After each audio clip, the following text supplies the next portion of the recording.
श्रीमन्नारायण दोस्तों, आज की वीडियो में हम सुनेंगे निर्जला एकादशी व्रत कथा को। तो चलिए कथा का श्रवण करते हैं। भीमसेन व्यास जी से कहने लगे कि हे पितामह, भ्राता युधिष्ठिर, माता कुंती, द्रौपदी, अर्जुन, नकुल और सहदेव आदि सब एकादशी का व्रत करने को कहते हैं, परंतु महाराज मैं उनसे कहता हूँ कि मैं भगवान की भक्ति, पूजा आदि तो कर सकता हूँ, दान भी दे सकता हूँ, परंतु भोजन के बिना नहीं रह सकता। इस पर व्यास जी कहने लगे कि हे भीमसेन, यदि तुम नरक को बुरा और स्वर्ग को अच्छा समझते हो तो प्रति मास की दोनों एकादशियों को अन्न मत खाया करो।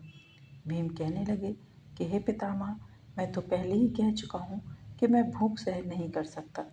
यदि वर्ष भर में कोई एक ही व्रत हो तो मैं वह रख सकता हूँ, क्योंकि मेरे पेट में व्रत नाम वाली अग्नि है, सो मैं भोजन किए बिना नहीं रह सकता। भोजन करने से वह अग्नि शांत रहती है, इसलिए पूरा उपवास तो क्या, मैं एक समय भी बिना भोजन किए नहीं रह सकता। अतः आप मुझे कोई ऐसा व्रत बताइए जो वर्ष में केवल एक बार ही करना पड़े और मुझे स्वर्ग की प्राप्ति भी हो जाए। श्री व्यास जी कहने लगे कि हे पुत्र, बड़े बड़े ऋषियों ने बहुत शास्त्र आदि बनाए हैं, जिससे बिना धन के थोड़े परिश्रम से ही स्वर्ग की प्राप्ति हो सकती है। इसी प्रकार शास्त्रों में दोनों पक्षों की एकादशी का व्रत मुक्ति के लिए रखा जाता है। व्यास जी के वचन सुनकर भीमसेन नरक में जाने के नाम से भयभीत हो गए और कांप कर कहने लगे कि मैं अब क्या करूं?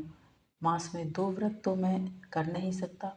हाँ, वर्ष में एक व्रत करने का प्रयत्न मैं अवश्य कर सकता हूँ। अतः वर्ष में एक दिन व्रत करने से यदि मेरी मुक्ति हो जाए तो ऐसा कोई व्रत बताइए। यह सुनकर व्यास जी कहने लगे कि वृषभ और मिथुन की संक्रांति के बीच ज्येष्ठ मास के शुक्ल पक्ष की जो एकादशी आती है उसका नाम निर्जला है। तुम उस एकादशी का व्रत करो। इस एकादशी के व्रत में स्नान और आचमन के सिवा जल वर्जित है। आचमन में 6 मासे से अधिक जल नहीं होना चाहिए, अन्यथा वह मद्यपान के समान हो जाता है। इस दिन भोजन नहीं करना चाहिए, क्योंकि भोजन करने से व्रत नष्ट हो जाता है। यदि एकादशी को सूर्योदय से लेकर द्वादशी के सूर्योदय तक जल ग्रहण ना करें तो उसे सारी एकादशियों के व्रत का फल प्राप्त होता है। द्वादशी को सूर्योदय से पहले उठकर स्नान आदि करके ब्राह्मणों को दान करना चाहिए। इसके पश्चात भूखे और सतपात ब्राह्मण को भोजन कराकर फिर भोजन ग्रहण करना चाहिए। इसका फल पूरे एक वर्ष की संपूर्ण एकादशियों के बराबर होता है। व्यास जी कहने लगे कि हे भीमसेन, यह मुझको स्वयं भगवान ने बताया है। इस एकादशी का पुण्य समस्त तीर्थों और दानों से अधिक है। केवल एक दिन मनुष्य निर्जल रहने से पापों से मुक्त हो जाता है। जो मनुष्य निर्जला एकादशी का व्रत करते हैं उनकी मृत्यु के समय यमदूत आकर उन्हें नहीं घेरते, वरन भगवान के पार्षद उन्हें पुष्पक विमान में बिठाकर स्वर्ग को ले जाते हैं।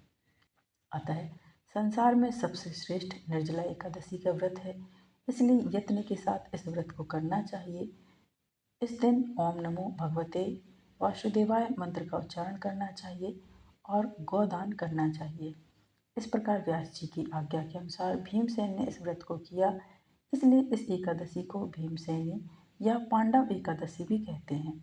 निर्जला व्रत करने से पूर्व भगवान से प्रार्थना करें कि हे भगवान, आज मैं निर्जला व्रत करता हूँ या करती हूँ, दूसरे दिन भोजन करूँगा या करूँगी, मैं इस व्रत को श्रद्धापूर्वक करूँगी, अतः आपकी कृपा से मेरे सब पाप नष्ट हो जाएं।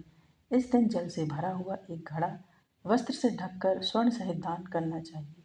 जो मनुष्य इस व्रत को करते हैं उनको करोड़ पल सोने के दान का फल मिलता है, और जो इस दिन यज्ञ आदि करते हैं उनका फल तो वर्णन ही नहीं किया जा सकता। इस एकादशी के व्रत से मनुष्य विष्णु लोक को प्राप्त होता है। जो मनुष्य इस दिन अन्न खाते हैं वे चांडाल के समान हैं, वे अंत में नरक को जाते हैं। जिसने निर्जला एकादशी का व्रत किया है वह चाहे ब्रह्म हत्यारा हो, मद्यपान करता हो, चोरी की हो या गुरु के साथ द्वेष किया हो, मगर इस व्रत के प्रभाव से वह स्वर्ग को ही जाता है। हे कुंती पुत्र, जो पुरुष या स्त्री श्रद्धापूर्वक इस व्रत को करते हैं उन्हें अग्रलिखित कर्म करने चाहिए। प्रथम भगवान का पूजन, फिर गौदान, ब्राह्मणों को मिष्ठान व दक्षिणा देनी चाहिए तथा जल से भरे कलश का दान अवश्य करना चाहिए।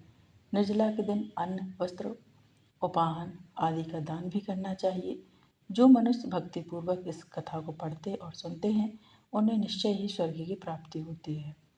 तो ये निर्जला एकादशी व्रत कथा थी। यदि आपको आज की कथा, आज का वीडियो पसंद आया है दोस्तों, तो वीडियो को लाइक कीजिए, शेयर कीजिए अपने दोस्तों के साथ, अपने परिवारजनों के साथ, ताकि उन तक भी ये वीडियो पहुँचे और वो भी निर्जला एकादशी व्रत कथा का श्रवण कर सकें, कथा का लाभ ले सकें एवं कथा के महत्व को जान सकें।